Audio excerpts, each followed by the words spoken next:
You're listening to the Yin and Yang Show, a marketing and sales conversation providing strategic and tactical advice about inbound sales and marketing. And now, here are your hosts, Lindsay Kelly and Brian Signorelli. Hello and welcome. Welcome back to another episode of the Yin and Yang Show.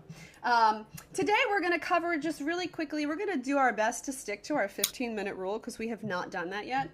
And we have a whole bunch of questions that we get asked all the time. And so I wanted us to answer them today.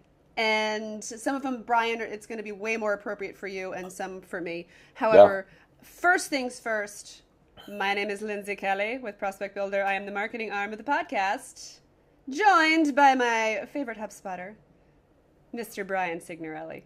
Well, thank you kindly, Lindsay. And I'm the sales arm of this podcast. So that's why we're yin and yang. That's right. I'm yin.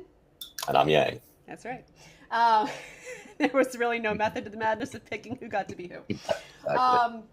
So I wanted to talk first about the past. I mean, we had some episodes early on where we talked about what is inbound marketing and what is inbound sales. And so we covered those. And basically, in a nutshell, inbound marketing is, creating awesome content, attracting folks to your website, getting them to convert and download forms, and then passing them to sales. And then give me your one line on inbound sales. Go ahead. Yeah, I mean, inbound sales is really just changing the way that you sell to match the way that buyers buy. That's what it is today. Perfect. And so one of the things that we get asked all the time is, well, what does this mean for the growth of an office technology dealership, which is what we work in. That's what my agency's focus. That's what we focus on, or office technology folks. But what does that mean? And why does it matter? Why should we care about inbound sales and marketing? Who gives a hoot?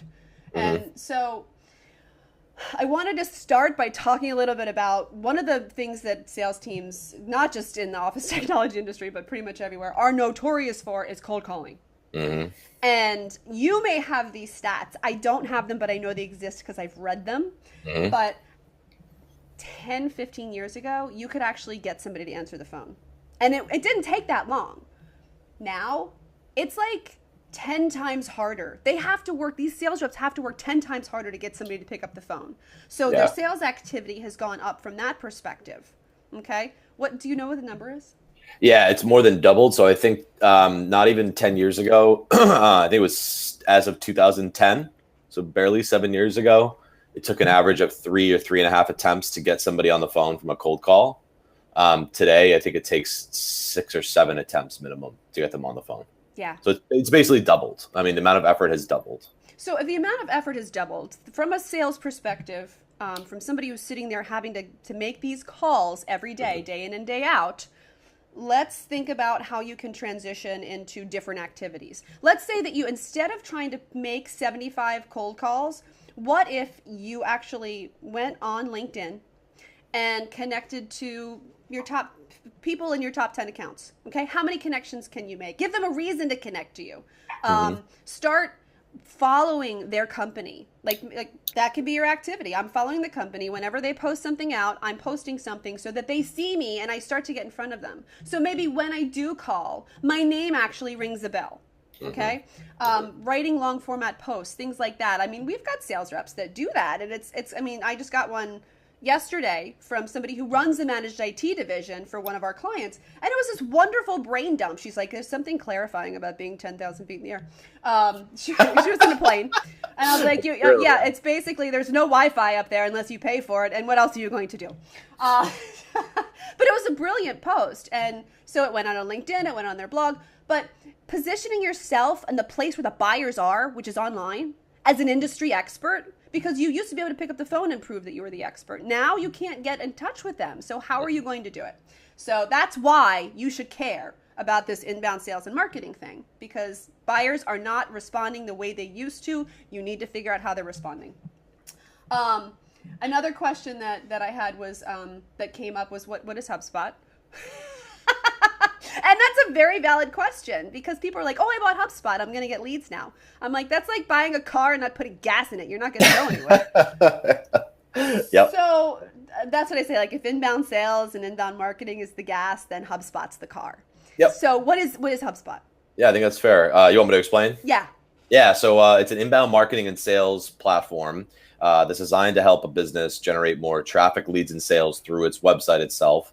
And on the sales side of the software, it's a technology designed to actually help sales reps, modern sales reps, execute their job and be inbound sellers. So it's to more effectively engage with that traffic and leads that the marketing team is using to actually attract people to your business and get them to convert on your website and raise their hand to consume a little content. That's the marketing side of the business. The sales side is that, and the sales software. That's where we're actually giving sales reps the tools that they need to work through and prospect and close all those wonderful leads that the marketing team is generating on the top of the funnel or the front of the house, so to speak. Yeah, the wonderful leads. Sometimes they're wonderful, sometimes they're not. Usually, I mean, depends on who your marketer is. It depends on who your marketer is, and it depends on how well you've communicated with your sales team. Yep. Excuse me, and with your marketing team. Yep. To be able to say, what does a good lead look like, so I can go after those, and here, what does the bad lead look like? Okay, now I know I'm not going to attract those people anymore. Right. So that's and some of the other things that HubSpot can do, and I'm going to put a link in the show notes for this. If you go to prospectbuilder.net and poke around and find our resources page, you'll find a 52-minute webinar that we did on the top 10 things HubSpot can do for your dealership. Ooh, all right. Rachel, our friend Rachel Plummer, she's my Cam. I love her. That's wonderful. She joined us to walk through the sales part. So yeah, I'm trying to actually pull her back to work with me. Are you? So quick backstory. I'm trying to steal her away, but you've got her for basically. Well, this is a total digression, so I'll just keep going, but we'll talk about that some other time. Okay, but yeah, no, total. Brian and I started our HubSpot journey together. He was new to HubSpot. I had just started an agency, and then he got promoted, and I got Rachel. And so I love her. I've had her for like 3 years because it only took Brian like a year to get freaking promoted to director. But right there. But that's a HubSpot in a nutshell. You can do all of your your workflow, marketing automation, email, post your blogs through it. All the SEO and sort of optimization of your pages all happens on the back end of HubSpot. So, I mean, it's a pretty cool tool, and it's very easy for marketers to use. That's why I love it, because it's very easy to navigate through there once it's set up. It's a bear because it does so much, but once you figure it out, it's like, oh wow, this is so beautiful. Okay. So here's the other question that I kind of morphed into this. What isn't marketing and why? And let me in our industry, marketing is seen as, graphic designers, people who make things pretty. They put the proposals together, send it to marketing, they'll make it look nice. Mm-hmm. And so we need to break down that wall and that barrier. While that is a function of marketing, that's not the only thing that marketing needs to be. Brochures and mass email are not really going to help you in today's age. I mean, you can walk in with a piece of collateral and hand it to the person, and more likely than not, when you leave, it goes in the trash can or the recycle bin. But the traditional view of a marketer's role inside of an office technology company or any of the industries out there today that might be a little more less tech savvy in their marketing and sales efforts, marketing just doesn't make things pretty anymore. Marketing brings leads. Okay, so that's brochures. Amen. and couldn't agree with that more. Yes. So those, it's just like the buyer evolved, marketing is evolved, and you all need to help us get that point across. So that's my point. That rant's done. So now I want to talk about website. Okay, so in our industry, probably 90% of the dealers out there have what we call a brochure website. It's all about them. It's all about their products. It's all about what they do. And then they want to know why their website isn't converting leads. Mm-hmm. Because it's not built for today's buyer. Mm-hmm. Today's buyer doesn't really care in the beginning stages of their journey how long you've been in business, how awesome you are, how philanthropic you are in the community. They're not looking for that yet. You're mm-hmm. Your website is your handshake. Mm-hmm. They need to hit that and go, oh my God, these guys get me. You need to solve their pain and their problem and give them helpful, useful information as quickly as possible. I mean, what's your take on that? I like to think of it as a first date. I mean, think about if you go on a first date with somebody and all the person does is talk about themselves the whole time. I mean, even if they're a pretty face to look at, at the same time you're like, it's a turn off. I mean, I think for most people that's a turn off. Is it not? It is. It's definitely a turn off. And one of the things that we're working on with some of our clients now is, now that we've got a lot of our folks on the HubSpot platform, because we're a HubSpot partner. I say that a lot just because I think people are kind of new to our show. So I'm kind of like, hey, Brian's here because he works for HubSpot and he's an inbound seller. But all right, my commercial is over. A lot of what we're doing now is we're able to say, okay, now that you've got people coming in, they're filling out forms, we know who they are. The next time they come back to the site, why do you want to give them the same message again? That's going to bore them. I mean, can you imagine if, and this has happened, we've had people call us and say, okay, we have to talk to you because, like, seriously, like, I feel like you everything that you just did, I went back to the website and it was like, hello, Brian. And we hope you enjoyed the How to Grow Your Dealership with Inbound Marketing ebook. And he's like, and that's what you can do. That's today people want to feel like you're marketing directly to them. They want quick answers. They want to be able to research. They want to be able to find answers to their questions, or they're going to bounce and they're going to go somewhere else. It's bounce, man. Love that idea, Lindsay. I think the analogy that was shared with me, I think 5 or 6 years ago, that I think just resonates is, that idea of inbound marketing and kind of website 2.0, and which is such an old term now, I guess really more like 3.0 even, is that you really want your website to be a watering hole as opposed to a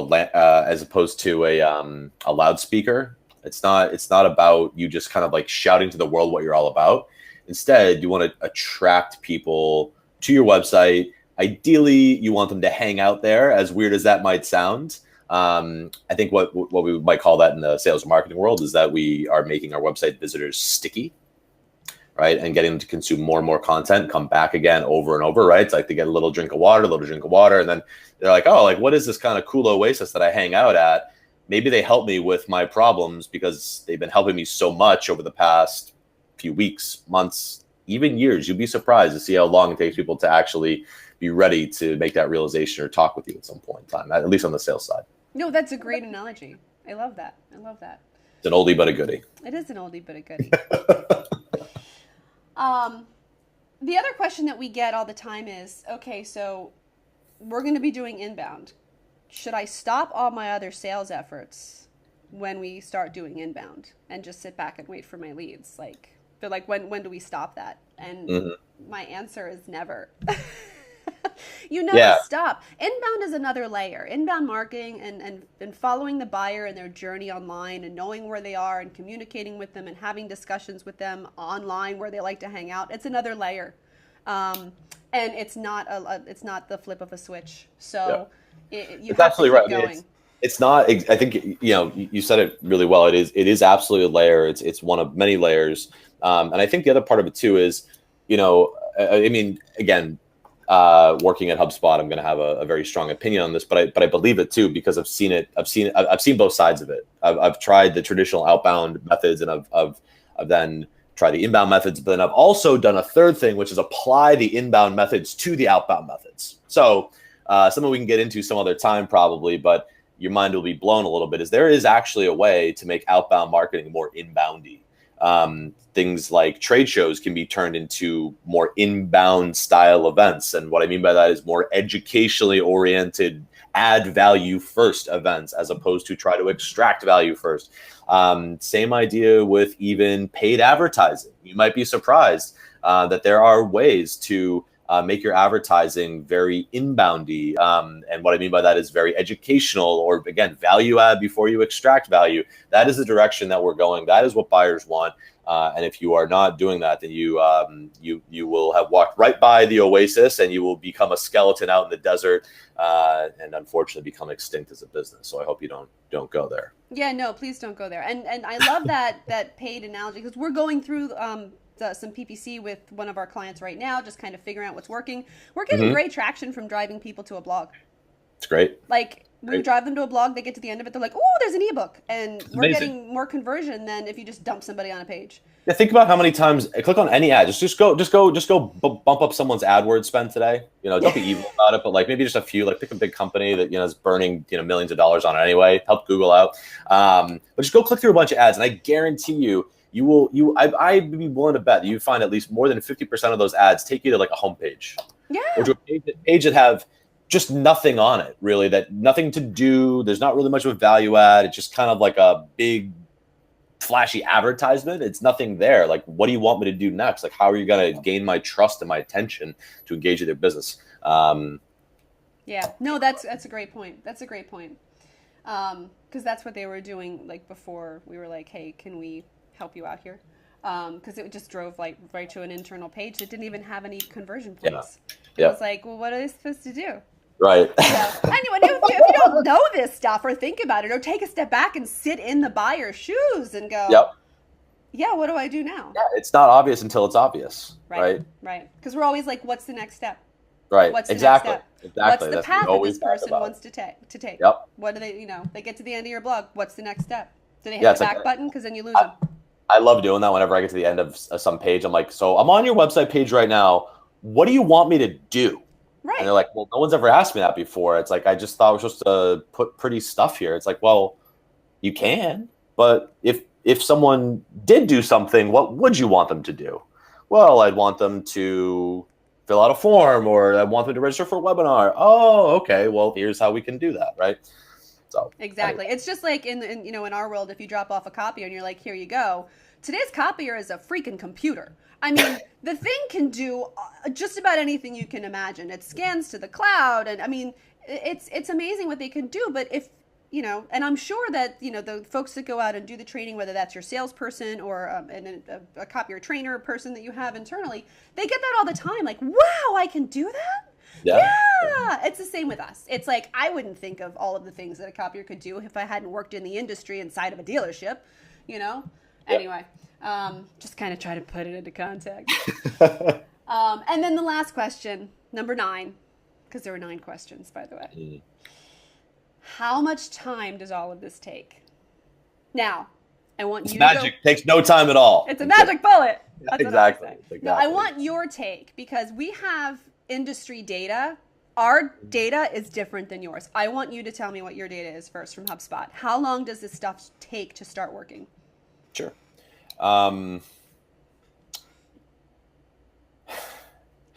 It's a complicated question. And what I mean by that is the speed at which you can drive results is partially dependent upon how mature your digital marketing presence already is. Okay. So if you already have a blog, like first of all, if you already have a website and you have a blog and you've been writing blog content at least, say once a week, and you have a social media presence and you have conversion points on your website, right? You can start seeing results almost instantly. And I would say by instantly, I mean probably within the first 30 days, you could start seeing results, especially if you have a contact database. You can start doing some remarketing campaigns too, to kind of what I would call a kind of a wake up campaign of figuring out who's going to raise their hand the highest to maybe engage with you.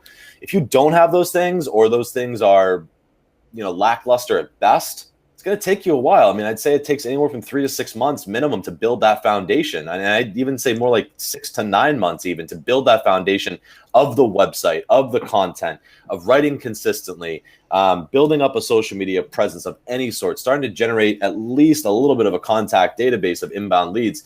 It takes a while. But the good news is that for anybody who's a fitness enthusiast or a nutrition enthusiast, you'll be thrilled to hear this, that if you commit to it and you are consistently doing this work over time, it pays major dividends. It usually takes, when you look back and you say, okay, like, I don't care if you start from square one or you went beyond that, over a 12-month period, most businesses see anywhere from 100 or like a 1 to 2x increase in their website traffic, all the way up to 5, 6, 7, 8x increase in website traffic. Lead flow is the same, if not better. It's just matching the way that people are trying to engage with you and buy from you today. And the sooner you get on that train, the sooner you're going to see results. It's going to take a while, but you're going to see the results. So I'm going to give you the short answer for us. To the point where you're getting leads, you're happy, and you're making money, 18 months. 18 months. Because we're mostly in our industry starting from, if they're blogging, it's been like one every couple months, and it's pretty generic, and it's nothing that's been focused around who your audience is. Yep. So almost everybody that we've started with has been started from square one, because they don't realize that they have zero authority on their website. They have a brochure site. It's not even mobile optimized. And sadly, we have a lot of work to do. So we always say, like, don't expect anything decent until around month 9. Yep. So yeah, it just takes a while. I mean, if you don't have that, base, like you said, Lindsay, that you don't have that whole presence established, the content established. Google's funny. I mean, it's really picky about what it thinks quality content is, and I think for really good reason. And so, yeah, I mean, don't be discouraged. One of the things that, like, it is going to work. It is going to happen over time. But you know, and I don't know, maybe a little, like, you know, motivation is all, you know, good things come to those who wait, something like that. Yep, So. That's true. All right, and so that's it for us for today. And we will always enjoy. Guest appearance by Paulie. Hey. I was gonna say, Paulie just came in again. I should have locked the room. We went over again. It's not his fault. Yeah, this is okay. So for everybody listening, we're on a Peer Inn, which is in our public team room. So we got to go because there's another meeting. But all right. But hey, folks, until next time, keep the conversation going. Yeah, keep talking. You've been listening to the Yin and Yang Show, a marketing and sales conversation with Lindsay Kelly and Brian Signorelli. Join us online at yinandyang.fm. That's www.yinandyang.fm.